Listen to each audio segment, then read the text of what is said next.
Hi, I'm Jim Gary at P32 Workshop. This channel is about the things I do in my shop, including restoration of a 25-year-old motorhome, my old British sports cars, tools I use, and projects I do. I release videos every Friday and sometimes on Tuesdays. If you're interested in previous videos, please look for the links in the description below. So today, I'm greasing all the Zert fittings, which are all in the front suspension of my Workhorse motorhome. With the lubing done, I'll be finally ready to reassemble the front brakes. So please like and subscribe. Now, let's get on with the video. Here's the lube diagram from my P32 Workhorse manual, and it lists lower control arms, and there's two of those on each side. It lists upper control arms, and again, there's two of those on each side. And then it talks about the upper and lower control arm ball joints. So there's one of those of each per side. And then the intermediate steering shaft, this is only on the left side, the driver's side, and there's two of them, I believe. And then tie rod ends, there's one on each side.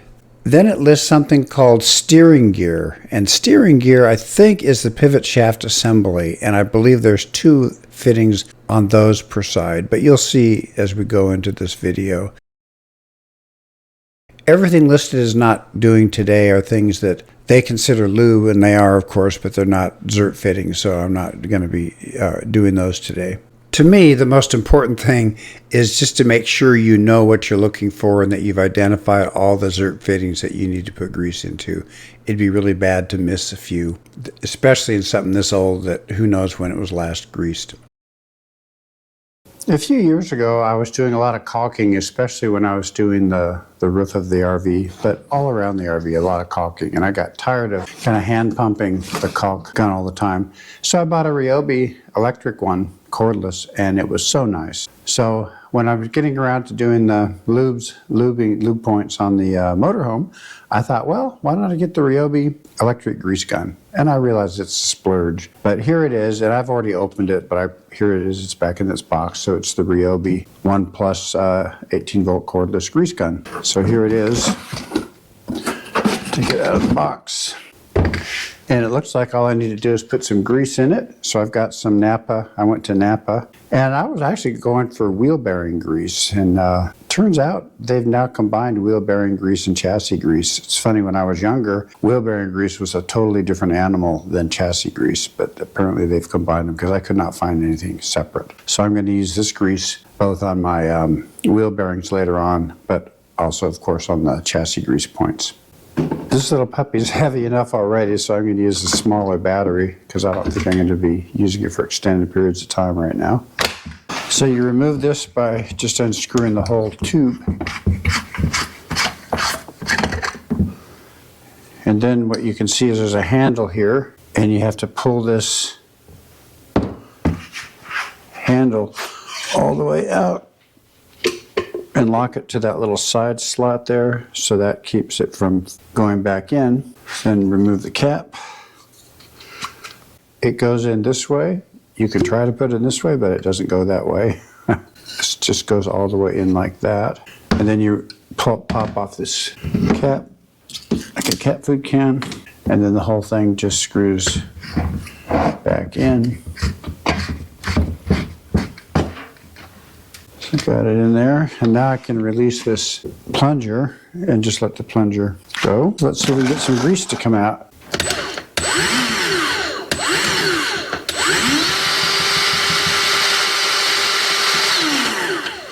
Now there's a purge valve if it...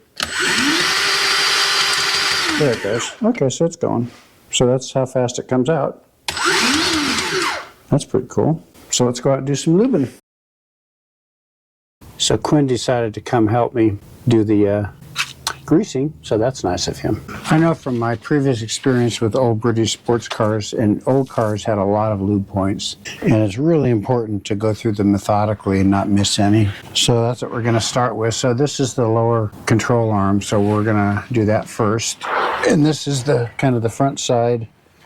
Got to clean the grease, old dirty grease off. And then there's another one on the back side as well, which we'll get to in a minute. And this isn't so bad, even though it's heavy, because it's got a really long hose on it.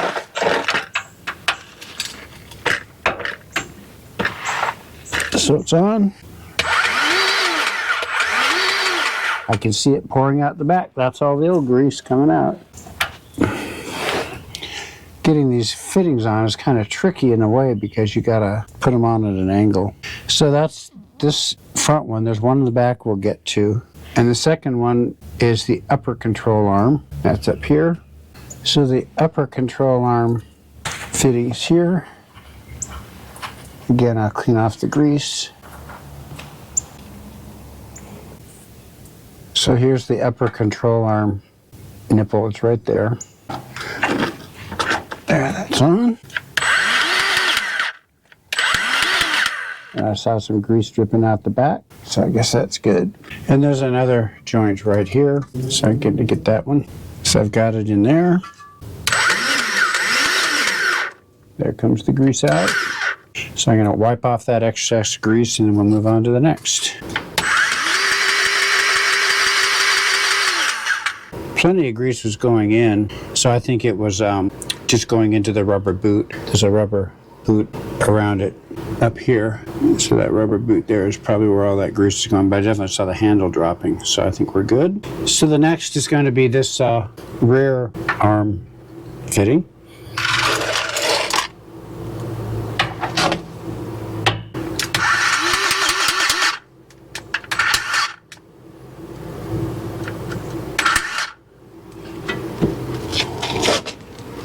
Can see all the grease oozing out of the other side, so that's good. Yep. There we go. So let's count how many we've done. I'm going to double check. Oh, there's one more. The other one is this upper A-arm. We did the other side, but this is the rear side, so let's get that going. Doesn't seem to be going in. Something must be clogging that. So I cleaned off the fitting with a wire brush. So now I'm going to try it again.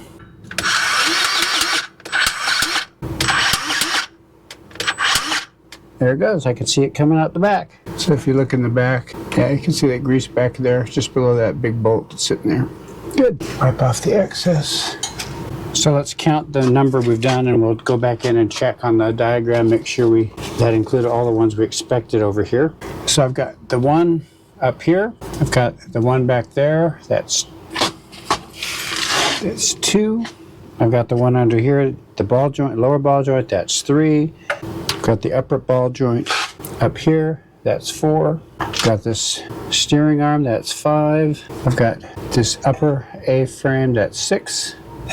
Got this one here, that's 7. This one here, that's 8. And that one down there, I think that's 9.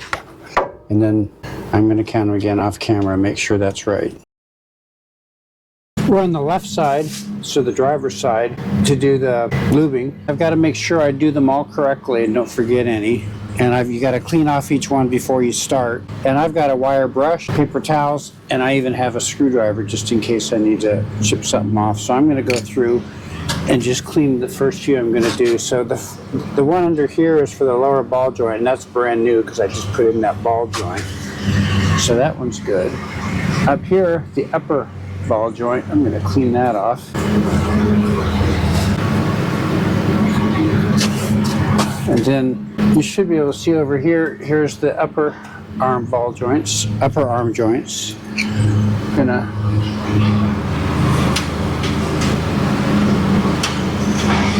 clean that off. It's just that if they're really dirty, the grease won't go in.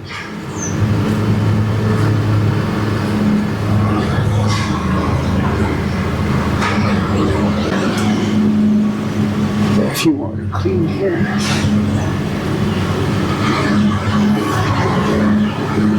And way in the back, you can't see them on the camera, but I've got the lower A-frame to clean off. Those are clean. So we're going to count how many we do, and I've got the list here from the manual, and I'll be squirting extra out to be sure that it's actually going through. So let's see where we get. The lower ball joint, I did it on the other side, and it turned out the excess goes up into a rubber boot that's above it, up in here. That didn't even go in, and that's brand new.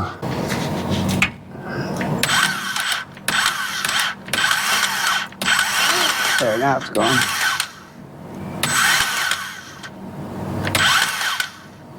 Okay. Now we'll do the upper ball joint.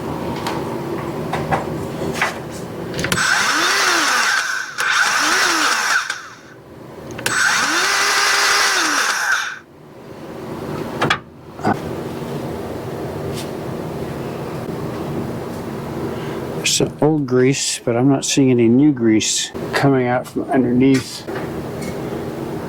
I think there is some there. Yeah, there's new grease. Okay, so that worked. So we've done upper, lower. Get the upper A-frame here.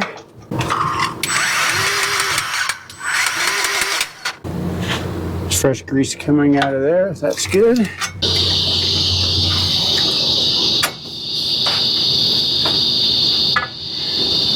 Do the forward one.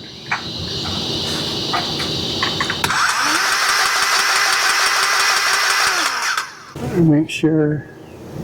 Yep, there's new grease that came out there. 1, 2, 3, 4, 5, 6 so far. And then there's a tie rod fitting right here.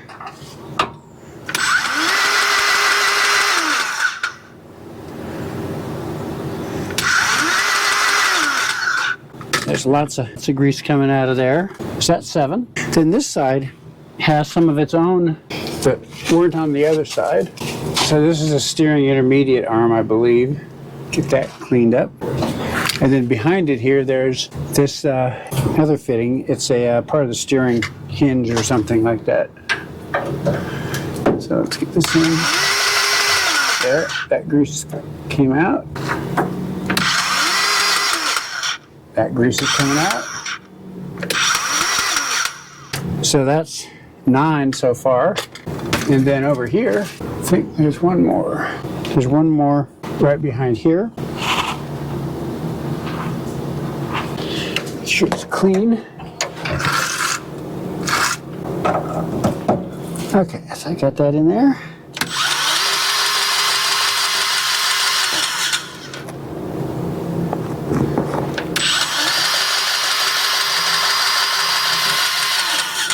Overdid that, but that's 10 altogether.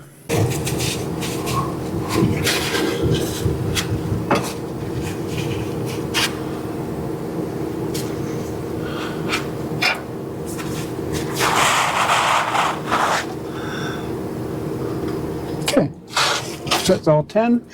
I don't think I missed any, but I'll check. I'm not sure. I may have missed this one.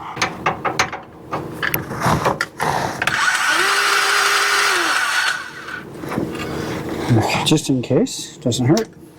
So there's extra ones on the left side because a lot of the steering connections, they're asymmetrical, of course, because the steering wheel's on the left side.